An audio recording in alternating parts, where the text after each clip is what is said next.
Hi, and welcome to Muhammad Bana's podcast. Today's sponsor is Global Institute of Wealth, Preserving Wealth for Future Generations. Today, we have a three-way conversation with our guest all the way from Indonesia, Prince Hasn, and a guest from Florida, Joshua Guest. Welcome, guys. Well, thanks for having us. How are you doing? Likewise, thanks, Muhammad. I'm doing pretty well. It is early morning where I'm at. Okay, and Prince Hasn, how's things in Indonesia? Yeah, it's fine. It's a bit of the end of the day here, but it's fine. Okay, so this is a first for the podcast, having someone 5-6 hours on the east, someone else 5-6 hours on the west. So it's really becoming a Global Institute of Wealth podcast. Indeed it is. Congrats on that. Thanks. So Joshua's got a LinkedIn and a website called HiFi Crypto, and Prince Hasn is got a website called CoinExams. All the listeners should go and check it out. We'll put the links below once we publish this podcast. So guys, hitting the news is Turkey's inflation. Let's talk about that. Who wants to go first?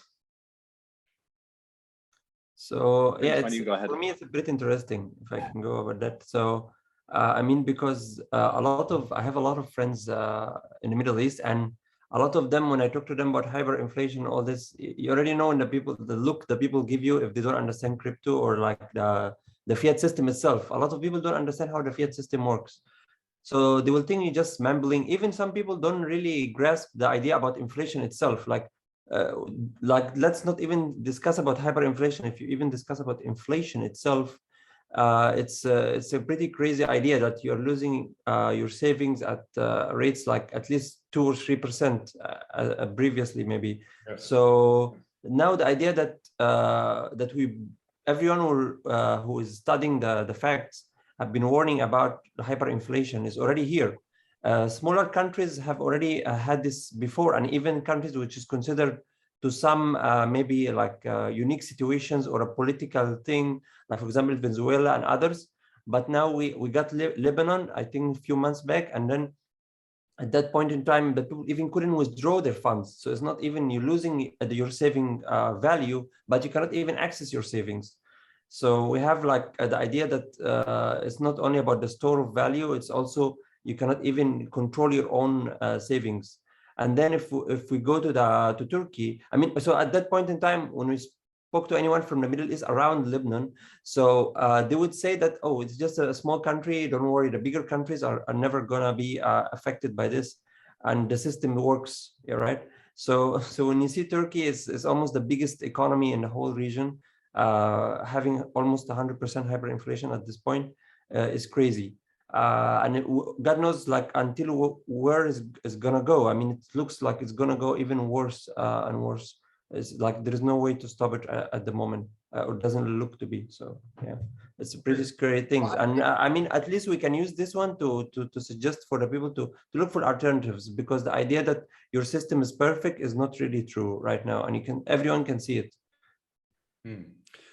You know where I find the challenge coming, right, guys? Let's just step back for a minute. I'm sure all three of us have more than 1,000 or 2,000 hours of crypto knowledge and Bitcoin knowledge. Okay, what's happening is when I'm publishing the podcast and I'm sending it out on WhatsApp groups and whatnot, a lot of people have not yet delved into Bitcoin itself, but they're listening to the podcast. So we need to sometimes just step back and explain to people that, listen, inflation is a real thing, and it might not be happening in your city or your country, and it's creeping upon you very slowly. So even in South Africa, there is inflation. And how I measure it, I mean, normally you get a basket index, okay?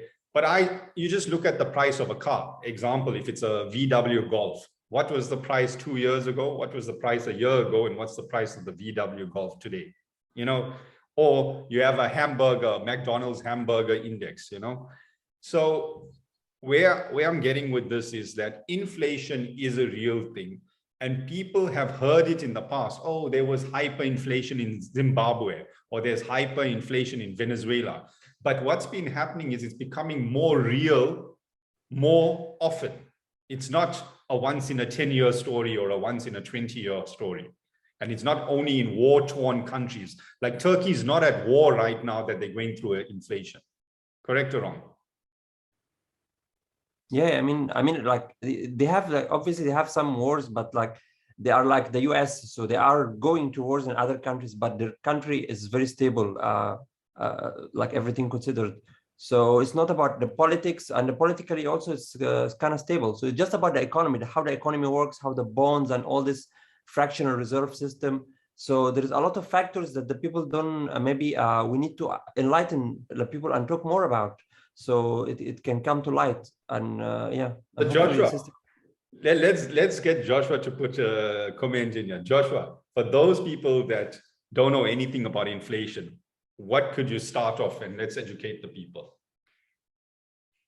Yeah, so first off, I mean, my initial thought is inflation is happening everywhere that there's a fiat currency. There is a website, and I don't have the URL unfortunately right now, but there's a website that is a US debt clock. So it's essentially tracking how much the US government's budget deficit is in any given moment.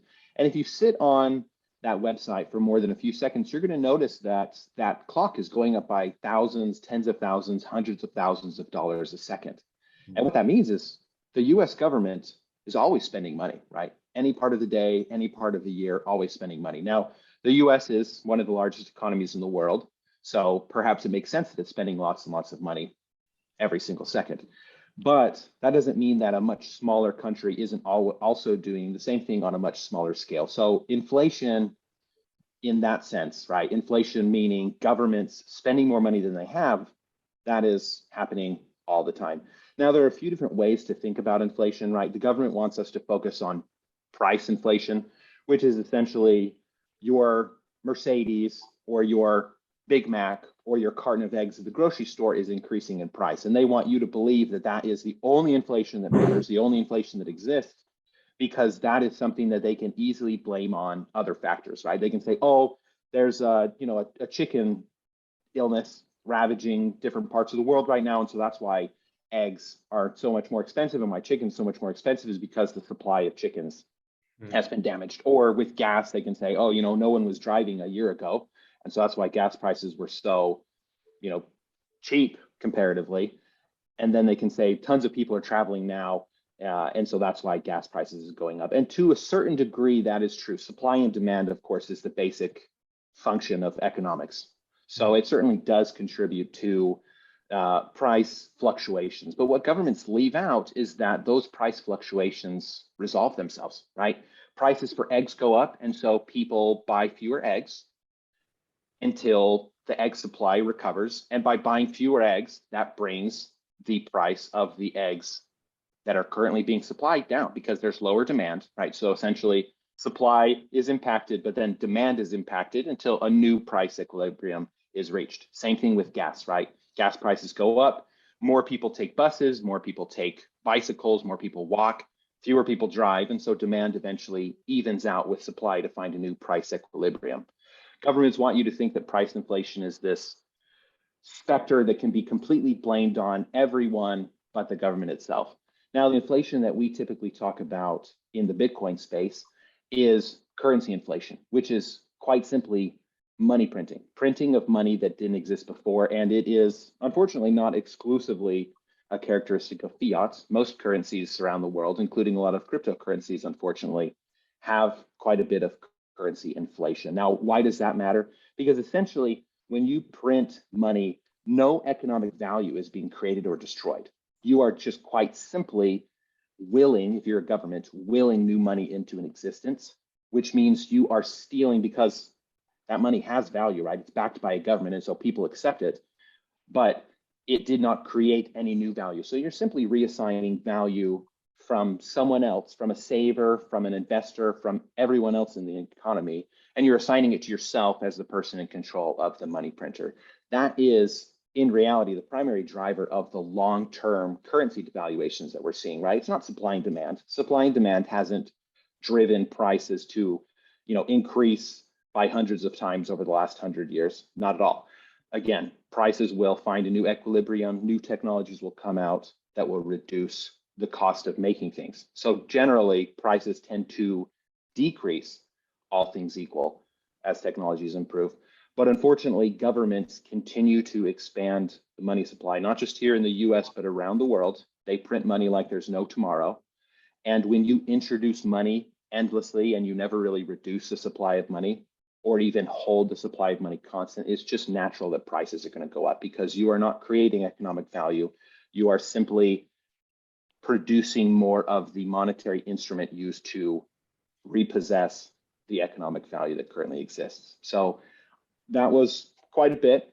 And certainly, I think we can dive a little bit more into that if we'd like. But I think it's most important for readers to understand that currency inflation and currency devaluation is really what is impacting their wallets, their sanity, their quality of life on a long-term basis. It's not simple supply and demand imbalances that work themselves out after a few weeks or a few months or a couple of years.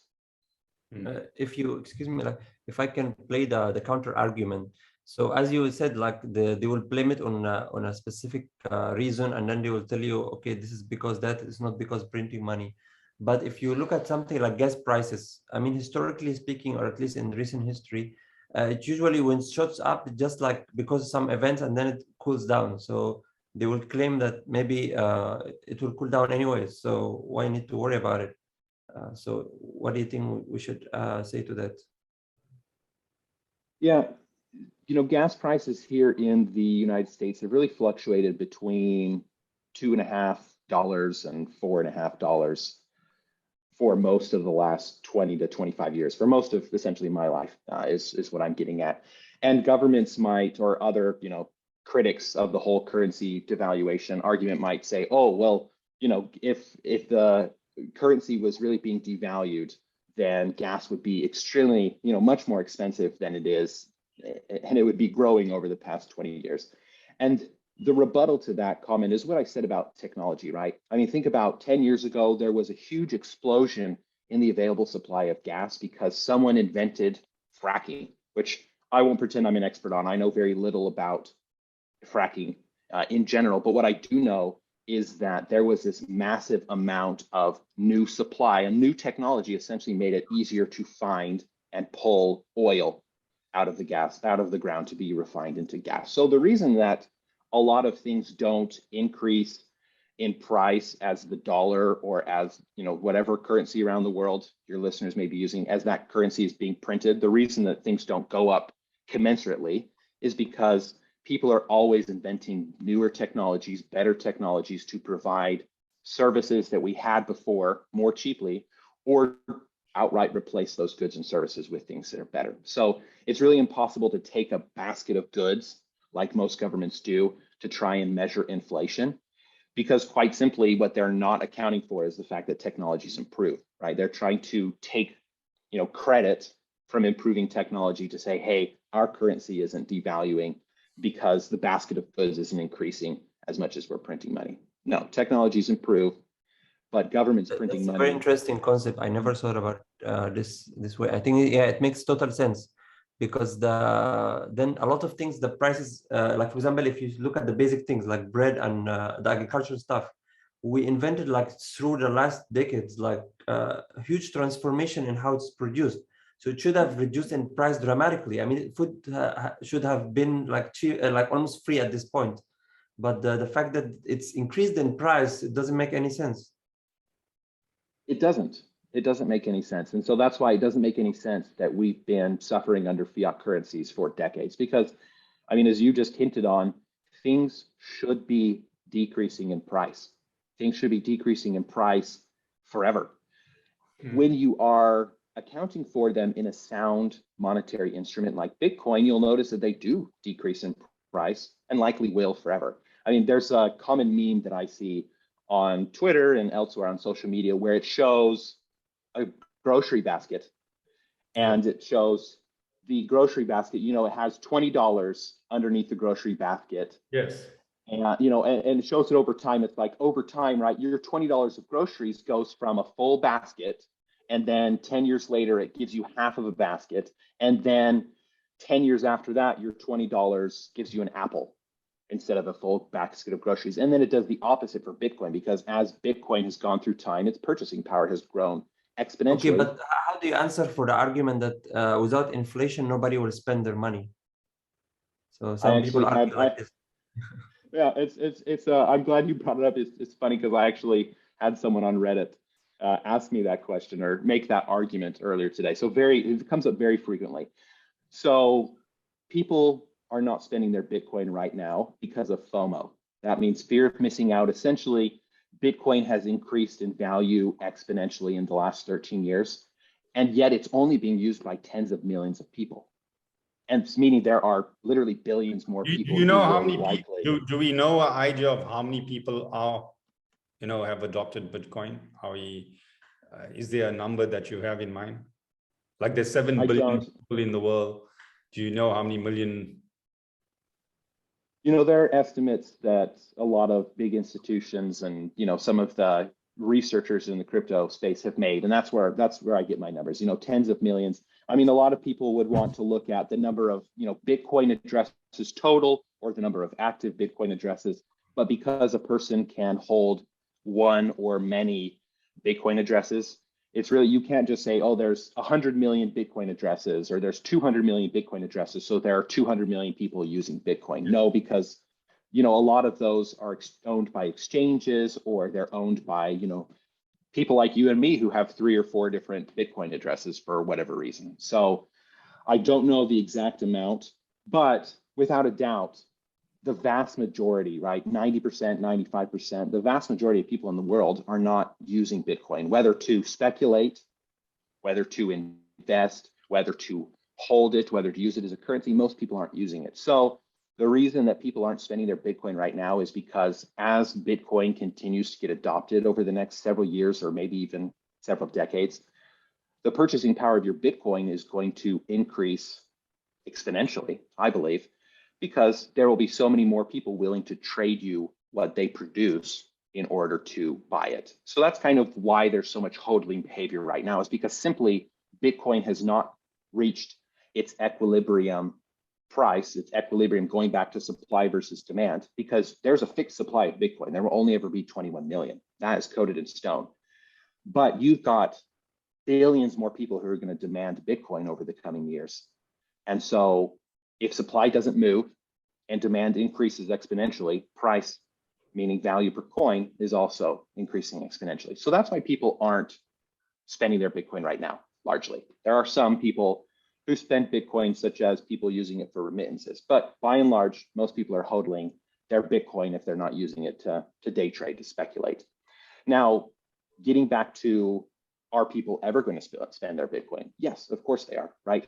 Your Bitcoin is of no use to you if you die because you don't buy any food, or because you live under a rock because you choose to save your Bitcoin rather than buying a house. So what I'm getting at is, once Bitcoin does reach that equilibrium level, once people are using Bitcoin daily rather than using fiat currencies, they're going to be spending their Bitcoin on things they need, just like they spend their fiat on things they need now. Because no matter how rich you are, you still have to eat, you still have to wear clothes, you still have to live somewhere. And so people are going to value certain things more than they value money, just as they do today. Now, the difference is, in today's fiat world, where your money is literally, I mean, you know, in Turkey, Prince, I think you said 100% inflation. This almost, I mean, it's I think it's 80% going to 100. Yeah, maybe tomorrow it will be 100. So fast. Close to 100% in Turkey, or 8%, around 8% in the US. You are losing money no matter what fiat you're holding. So your incentive is, hey, if my fiat is worth more today, I can buy more today than I can buy a week from now or a year from now. You are naturally incentivized, even if you don't know it, to buy something with your fiat, because things are going to cost more in fiat terms the longer you wait. That's not the case with Bitcoin, right? As we already discussed, Bitcoin has a fixed supply, and there are more people who are accepting it every day. So over time, your Bitcoin is going to be worth more.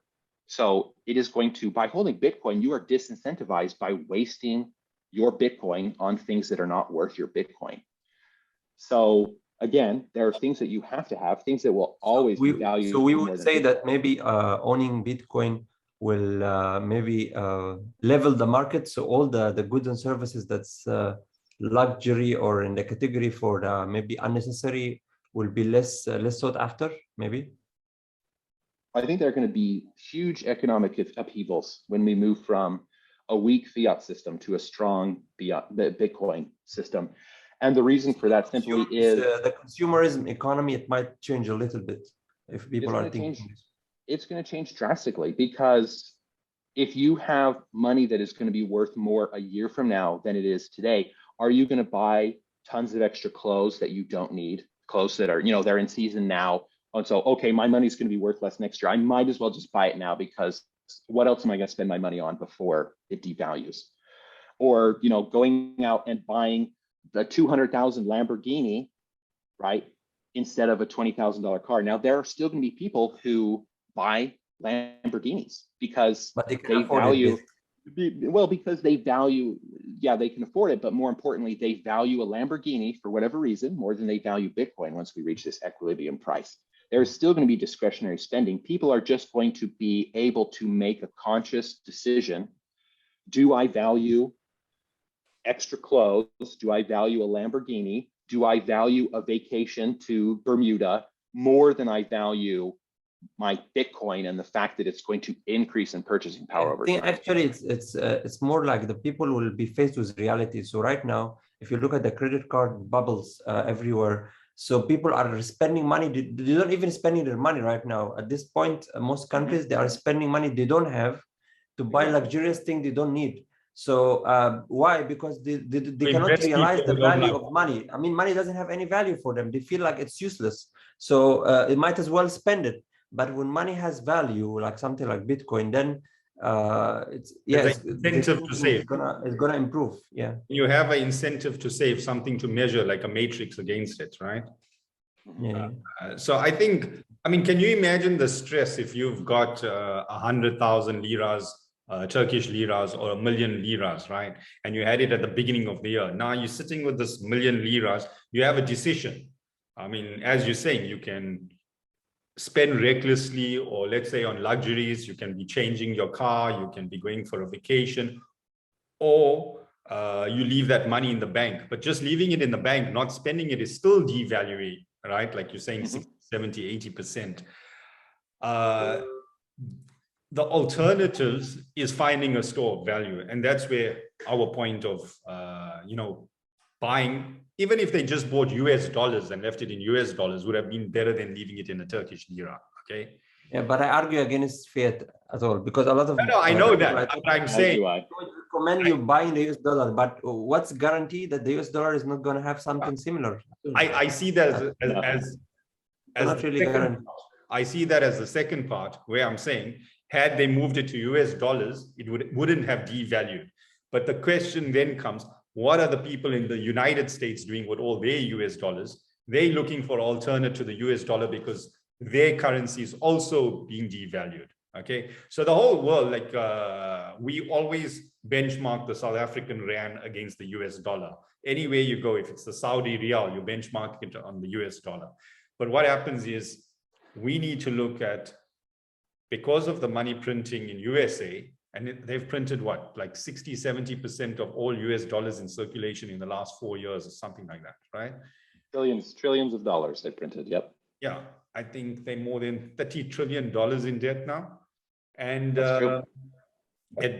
what are the way I look at it, for the first time in many years, or let's say in our lifetime, where we can sit in any country, go on YouTube or on Twitter, pick the most, I'm going to say most well-to-do people, like multi-billionaires, someone like Michael Saylor, someone like Max Kaiser, people that are worth more than $10 billion, and look at what they are choosing to store their cash reserves in, okay? And that's what I found fascinating on my journey, being here in Durban, in South Africa. not even in a major city like Johannesburg, but having Twitter and YouTube and using first principles thinking to say, listen, assume you know nothing about money. Now, do you want to learn? Go learn from the best.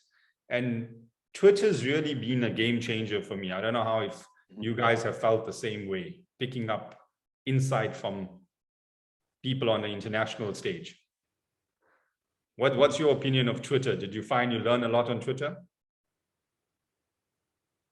I've learned a fair amount by surfing on Twitter, I suppose. I spend a lot of time on social media connecting with people. A lot of the content is good on Twitter. The reason I hesitate a little bit is because, of course, a lot of the content on social media is unfortunately not good. So it's, you know, I wouldn't necessarily give a clean badge, a clean stamp of approval for social media because I want people to do their own research. I want people to look at things parsimoniously, right? So don't just, if someone, I mean, even if, you know, Max Kaiser or Michael Saylor says something, you know, or Elon Musk has probably almost 100 million followers on Twitter right now. Just because someone says something on Twitter or just because someone says something on the internet, of course, don't take them at their word. Go and do your own research, form your own opinions. I talk on the internet all the time. I'm active on social media. As you pointed out, I have my Bitcoin educational newsletter where I publish a couple of times a week my thoughts on Bitcoin, the space, and current events around the space. But I don't even want you to just take my word for it, right? I want people who come and read my articles to use that as a jumping off point. Because if someone is just trusting me and my opinion or just trusting Michael Saylor and his opinion, they're kind of losing out on the whole point of Bitcoin, which is self-sovereignty, the ability for us to make conscious decisions for ourselves, whether that's about money or family or education or employment, whatever it is, our ability to make our own decisions and have those decisions play out without interference from a corporation or a government or anyone. So I like social media, but still do your own research in a lot of areas, not just crypto Twitter. No, I agree. I think Twitter's not the same. Crypto Twitter's not the same it was in 2020. But I think where I was aiming at the fact that using technology, even YouTube, listening to podcasts, doing your research, doing online courses, there's a lot of free courses, like even Saylor.org has a course, Bitcoin for Everyone, which I've done, doing an MIT course, having access to the internet, your unlimited knowledge base, you know, there's unlimited knowledge. So people should use the technology we have because there's 7 billion people in the world now with 5 billion mobile phones, okay? And that is a level we've never been on. So information is transferring at a pace and a speed like never before. Okay. Very true. What do you think, Hassan? Yeah, I agree. Yeah, it's best if you find the experts on the matter, and if you search, then after that, if you search also for yourself to understand the concepts and how everything works, it's best. Yeah, like for example, you study about the fraction reserve, how does it work, instead of like agreeing or disagreeing directly with the inflation statements. So yeah.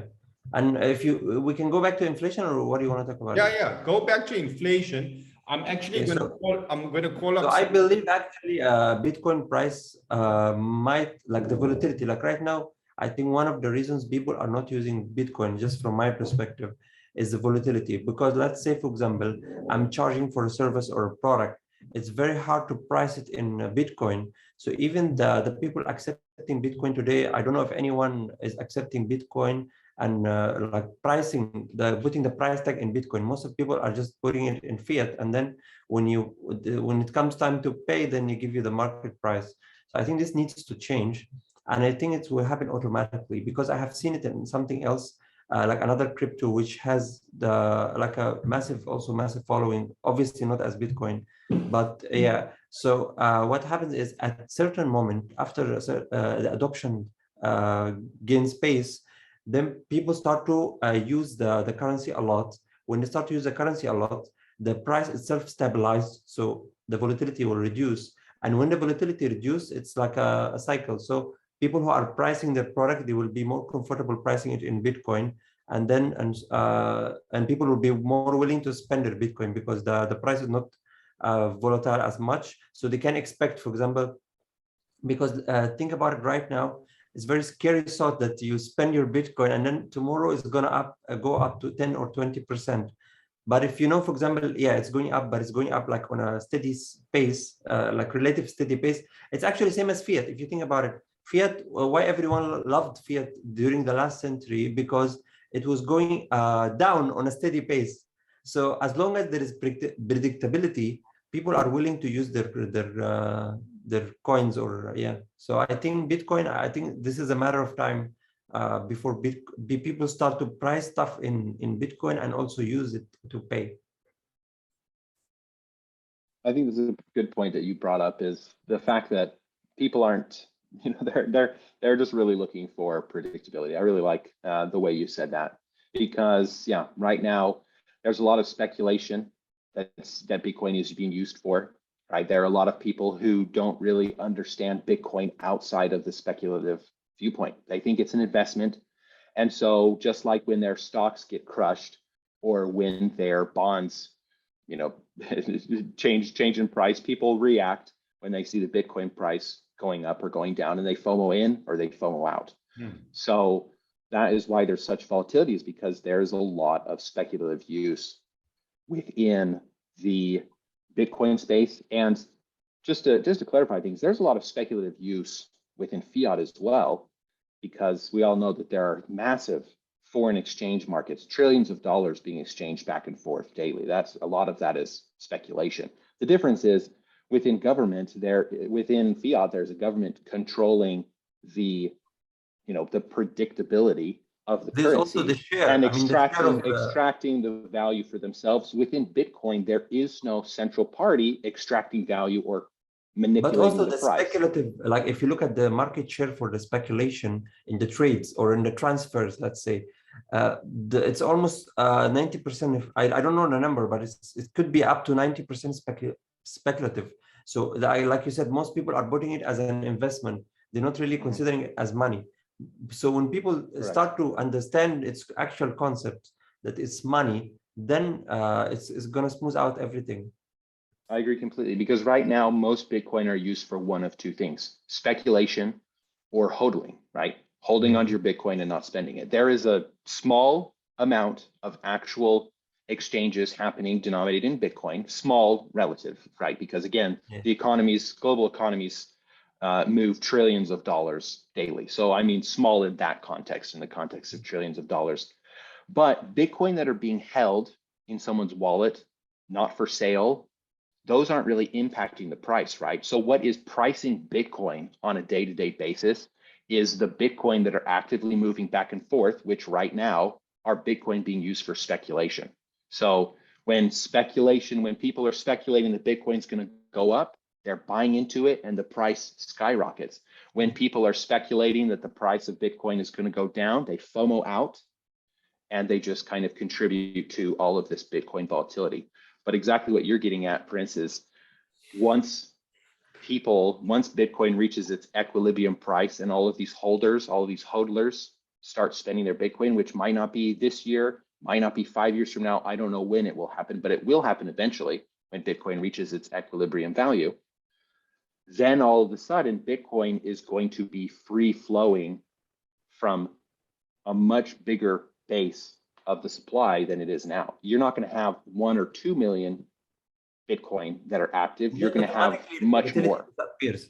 Because the volatility is a factor of not enough actually liquidity. So if there is enough liquidity, volatility will be impossible. Because think about it, like for example, someone is dropping down $1 billion of Bitcoin this minute. Obviously, the price is going to tank. But if someone else needs to buy this 1 billion in the same second, so there's going to be an equilibrium. And because of the limited supply, then this factor alone is sufficiently reasonable enough for the price to increase steadily. But the volatility in between is like basically the factor of the number of users coupled with the limited supply. These two will increase the price, in my opinion. But the factor of people who are actually needing the Bitcoin is for their own transactions, not for speculation, then this will stabilize the price.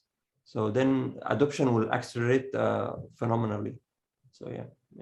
I think the other thing that we need to mention, okay, is that every 4 years there's a halving in the daily supply, reward supply that comes onto the network. Okay, so currently there's 900 Bitcoin get released into the world to all miners to share. So let's say all miners servers are sharing this 900 coins. In the next halving, it's going to be in 2024 drop to 450. So what happens now? All these miners still have the same labor cost, which is fixed, and the same electricity cost, which will be fixed. Obviously, they're aiming for cheaper electricity and alternative energy, but nobody's going to sell their Bitcoin at a loss. They rather hold it and, as you're saying, ask a market fair value. So, I mean, there's a saying that the algorithm's designed for Bitcoin to pump, okay? And you'd notice there's a 4-year cycle. Every time there's a halving, there's a bull run that follows after it. So I think the 4-year cycle is important to note. I think honestly, I mean, I think this is correct, but I think this the value of the halving cycle is going to diminish, not least because the inflation. It's gonna, the value, or like the impact rather, not the value, but rather the impact of the halving cycle is going to diminish, because not least because the inflation itself is reducing. So although Bitcoin is have a capped supply, a maximum supply, but there is some inflation that's being halved every 4 years almost. So I think I mean, as we go, I mean, right now it's almost 2%, but later on it's gonna diminish further and further. So the shock to the supplies is gonna be negligible compared to the selling activity or the trading activities. So I think that's why right now actually we should have had the all-time highs, the actual all-time highs, I mean, around the last few months, but we didn't. We had a bear market. So actually, this bear market, in my opinion, it looks very similar to the tiny bear markets which we had before the actual all-time highs. So I think even there is a theory out there, like people who are love technical analysis, so they would say that there is like a lengthening cycle, so it's not really going to follow the halving cycle like it has been doing. So just as my opinion, I don't know. So what do you think, Josh? Yeah, I think that I agree that the halving impact is going to decrease over time, because I mean, I tend to not think too much of the 900 Bitcoin coming into existence, supposedly. I don't really think of that as inflation, because I think of inflation as creation of money that didn't exist yesterday or didn't exist 5 minutes ago. And that's not the case with Bitcoin. We've known that there are 21 million Bitcoin since Satoshi Nakamoto first released the software 13 years ago. We've known there have been 21 million Bitcoin, and there are still 21 million Bitcoin. What's happening is simply a distribution of those Bitcoin, rather than rewarding himself and everyone else, the handful of other coders, the handful of other libertarians who were around back then. Rather than just distributing all 21 million to those 8 people, he decided that he or she or they, whoever Satoshi Nakamoto is, decided that it would be appropriate to set up this whole halving situation, this daily distribution, so that it would not just be distributed on day one to developers and early entrants, which is exactly what we see in fiat, and unfortunately, exactly what we see throughout most of crypto. So the halvings, yes, it does. I mean, psychologically, people say, oh, well, the supply of Bitcoin is reducing. What they really mean is the distribution is slowing down, because we're reaching that cap of 21 million that have been, not that exist, but that just have been released. So I guess, while I certainly think the halving cycle is important psychologically for a lot of people, I do believe a little bit that the impact of the halving is overstated. There are really so many things outside of the halving that also contribute to Bitcoin's, exchange rates with fiat or with Ethereum or with gold or whatever you happen to be exchanging, whatever other currency or pseudo currency you happen to be exchanging your Bitcoin with. And that's what, again, why Bitcoin is so volatile, is because there's a very small portion of that 21 million that's actively trading hands in any given day. And that small portion is being impacted by really massive external forces. I mean, everything that's happening outside of Bitcoin, literally everything that's happening outside of Bitcoin is impacting its price. Because if you have a government printing money that didn't exist before, that's driving people, citizens who understand what a terrible situation they're in, towards Bitcoin. So they're buying more Bitcoin. Or if someone loses their job, just a single hodler loses their fiat job, they have less money to buy Bitcoin. So, I mean, you're really compounding Bitcoin's volatility across 8 billion people who all have different scenarios. So what I'm getting at is, yes, the halvening psychologically has a big impact for people, but it is, in my opinion, a relatively small component of what is buffeting Bitcoin's price on a day-to-day basis. Look, with all these problems that are going around the world, in example, Turkey, Venezuela, we're talking about inflation, right? The normal man on the street would ask you, so why isn't Bitcoin going up? Okay. I mean, yes, I'm a believer in Bitcoin and I see the future value, but let's answer this question to some people, like, why isn't the price of Bitcoin going up where it was at all-time highs and it's at more than 50% down from where it was? If Turkey is going through this problem, Lebanon's going through this problem, Venezuela's going through this problem, shouldn't more people come onto the Bitcoin network? Or is it just that there's not enough knowledge out there? Or what is the answer there? I think it's a couple of things. I mean, I won't rehash too much what I said just now, but again, inflation, just like the halvening, is only one small component of what's driving Bitcoin's price, right? You know, when New York passes a moratorium on Bitcoin mining in the state, that scares people away from Bitcoin.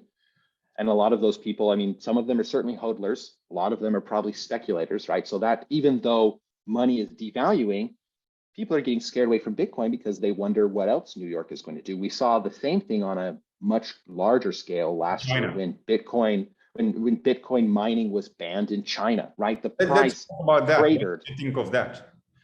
Do you think that was a silly move on China, obviously? Do you think, the price would have obviously been much better had China carried on mining? I mean, I think it's a real loss for China, a real loss for New York. I mean, I won't dive too deep into New York because I'm actually releasing an article in a couple of days to analyze it. So I don't want to give away what I'm writing about. So check out my article on Friday if you want to know my thoughts about New York. But essentially, by putting a moratorium or by banning Bitcoin mining, first off, those bans aren't enforceable, which is what the China ban has shown us. We now have a year's worth of data, and researchers are finding out that a large portion of Bitcoin's hash rate is still active within China. I don't know the exact numbers because it's been a few weeks, but they're estimating 10 to 20% of Bitcoin's hash rate is still in China, even though it's illegal. And the Bitcoin network is hundreds of thousands, if not millions of ASICs, millions of computers. And so when we talk about 10 to 20%, we are talking about either lots of underground small mining operations, people with 1 or 2 machines, or we're talking about many large institutions, likely a combination of both, who are just ignoring the fact that China has banned Bitcoin mining because they value Bitcoin more than they value China's law that they disagree with.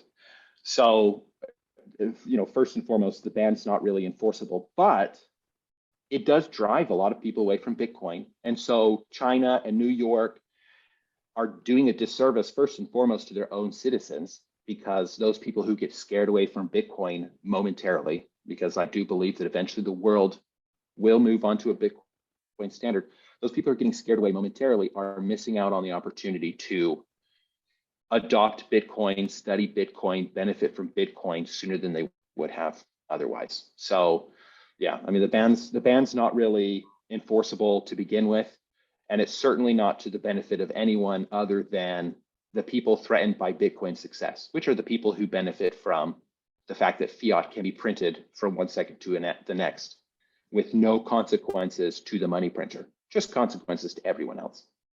I think the answer to the price also, like if I can also add about this. So I think that it's also about the speculation. Like if you think about it, it's not being used as a currency at the moment. And a lot of people who are even into Bitcoin or even believe they understand Bitcoin, they don't really, they just in it for investment, or like they thinking of it as a speculative asset. It's similar to a lot of new technologies like NFTs and whatnot. A lot of people are not thinking like in depth about it. Like for example, this is a sovereign asset, it have like a limited amount and all. They're not thinking about the long term. That's why they are actually, these people would ask, why is the price not going up just like a few months? But if you think about it, the price is actually, in fact, going up continuously. It's just the only problem that we're having right now is just volatility. As soon as volatility evens out, you can see the line is more, explain that. Explain what you just said to the listeners, because they might not have caught what you just said. You said even though the price is not going up, it actually is going up.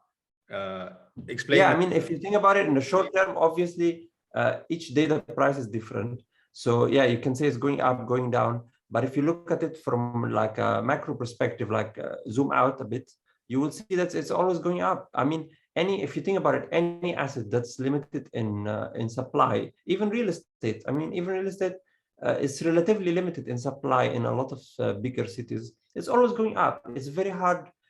Even if the price drops, the price will soon go up again. I mean, and also to say that it will always go up in terms of fiat, because as soon as the world moves away from fiat, the prices actually will stabilize and it will be almost constant. That's my imagination. I mean, because right now we don't have any system that replaces the fiat like globally. So I think once we reach that, then one Bitcoin, as they say, right, one Bitcoin equals one Bitcoin. Yeah, this actually makes a lot of sense. If the whole world is using the system and stable, like it's going to increase according to what? Actually, yeah, maybe according to assets that are developing in technology, like let's say, for example, cars or whatnot. Yeah, their price is going to be devalued compared to Bitcoin. But in general, its price is going to be very stable. So I think the only thinking about it, about fiat going down, so the people have to focus on the opposite side of the coin, which is fiat is the one who's going down. So yeah, Bitcoin maybe going up, and it's relatively, it has to go up because there's limited number of Bitcoins, and the more users, the more value there is in the network. But they have to focus on fiat, not on Bitcoin. Focus on fiat is the one who's going down the drain. So yeah. So yeah, and to expand just a little bit, Prince, on what you said specifically about store of value, right? Which is how a lot of people are using Bitcoin right now. You mentioned real estate, right? Real estate is the supply of real estate is relatively fixed. The supply of gold is relatively fixed. For now, they're relatively fixed, right? 100 years ago, had you told someone, or let's say 200 years ago, had you told someone that there were someday going to be buildings 3,000 feet tall, they would have laughed at you, because back then the tallest buildings were probably, at most a couple of stories, right? And so 200 years ago, the supply of real estate was much more limited than it is now, right? We're getting taller buildings. I believe we'll still get taller buildings.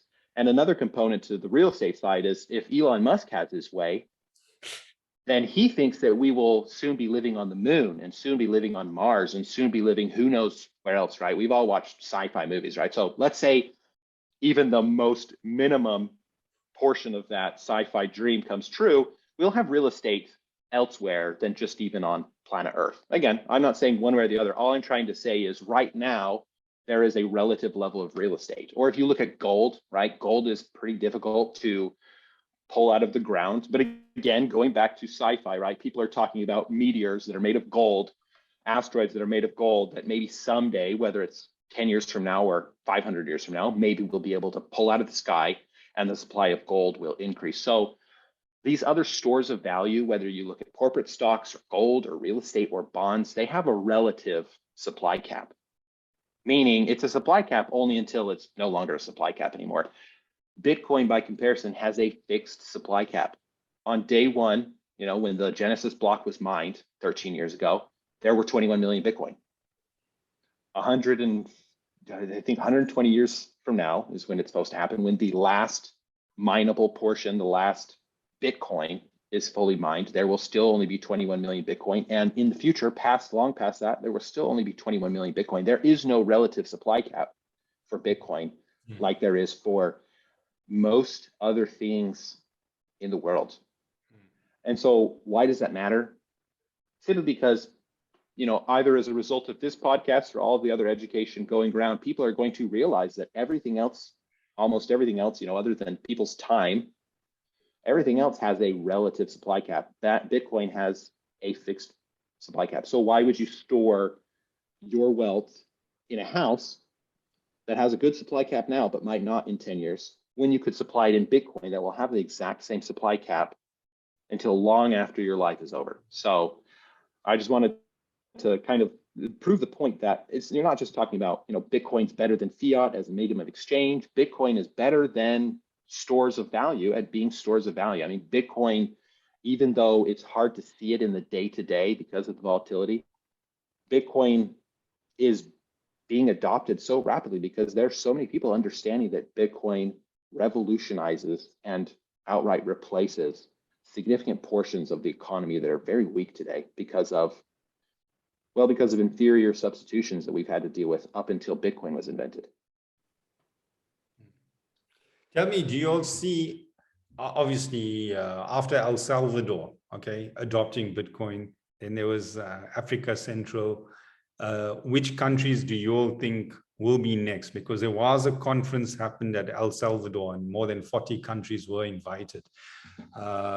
What surprises me is a country like Venezuela, who had 400% inflation, has not yet adopted Bitcoin. So I'm actually looking for someone from Venezuela to come on the podcast, and I thought that'll be interesting to find out how many Venezuelans use Bitcoin on a daily basis, and what's going on the ground there. So if you guys or the listeners know of anyone from Venezuela, I think that would be interesting, because Venezuela's got one of the highest inflation rates in the world at the moment. Can you imagine, like 477% or something like that? I mean, it must be increasing daily. Yeah, but I think it's more like it will have a political angle to it. So if you see other countries which have inflation like Turkey, they are one of the biggest adopters of crypto in the region. So I think people understand crypto over there probably because they have access to internet, but it's not as easy to access because maybe there is no official exchanges that are regulated. So like, for example, Turkey. So I think all the countries which have access to Bitcoin and crypto, people will choose it. Like if you think about El Salvador, it's not like, yeah, there was some people using Bitcoin, but the political will helps in that. So either it's a democracy or somewhere where the political power allows for using Bitcoin. So I think the people can do it by themselves, but the mass adoption is pretty hard without like government support, or at least like government neutrality on the issue. So I think all the countries which have government neutrality, at least from the crypto perspective, they're going to have a lot of adoption. So I think Venezuelan case is just because of politics, but yeah, if you can invite someone from Venezuela and give a perspective on that, it would be nice. Yeah, I think that the most that governments can really do is just step out of the way, which is essentially what El Salvador and the Central African Republic have done. They've just stepped out of the way because people who wanted to use Bitcoin before were using Bitcoin, and people who don't want to use Bitcoin now, to my knowledge, aren't being forced to use Bitcoin in those countries, right? So governments have stepped out of the way and they've given carte blanche to people to just make an economic choice. In that moment, do they value Bitcoin more, or do they value the CFA franc, or do they value, the US dollar, which of course is the other legal tender in El Salvador? And a lot of people still value the US dollar. I mean, you kind of made the case earlier in the podcast, Muhammad, that for a lot of fiat currencies out there, probably most fiat currencies, the US dollar is just a better fiat currency, right? So people are still going to make the choice that they want, and that's really how the financial system should be. Now, I mean, I really don't speculate too much as to which country will be next, because it's impossible to know, right? I mean, most people hadn't probably even heard of Central African Republic before it decided to make Bitcoin legal tender. I won't pretend that I knew very much about that country beforehand. So it's impossible to speculate because it can really come from anywhere. Now, I think that likely the countries who are going to be most willing to step out of the way are the countries that are losing the most under the current fiat system. So two things come to mind, right? Central African Republic made complete sense because their legal tender is controlled, based on, again, my outsider's research, is controlled by very large, I mean, it's, I believe, pegged to the euro, which of course is a very large government conglomerate out of the European Union, as we all know. And then they've got like I think reserves. it's even the currency is even printed in France or something like this. Is so crazy. Exactly. I think something they have to. I did a little bit of research for an article. They have to, I believe, hold a large portion of their national treasury with France, and then the Central African Republic. It's controlled by like a regional bank in Africa that has like 5 other members, and of course, like I mentioned, pegged to the euro. So what I'm kind of getting at is, Central African Republic has no control over their currency other than perhaps their minor say in this voting party of 6. Basically, it wasn't even their currency to begin with. That's what you're saying. It wasn't even. It wasn't their currency to begin with, right? So they have no control of the currency, and so they're basically being buffeted by the decisions of these other 5 countries in the region.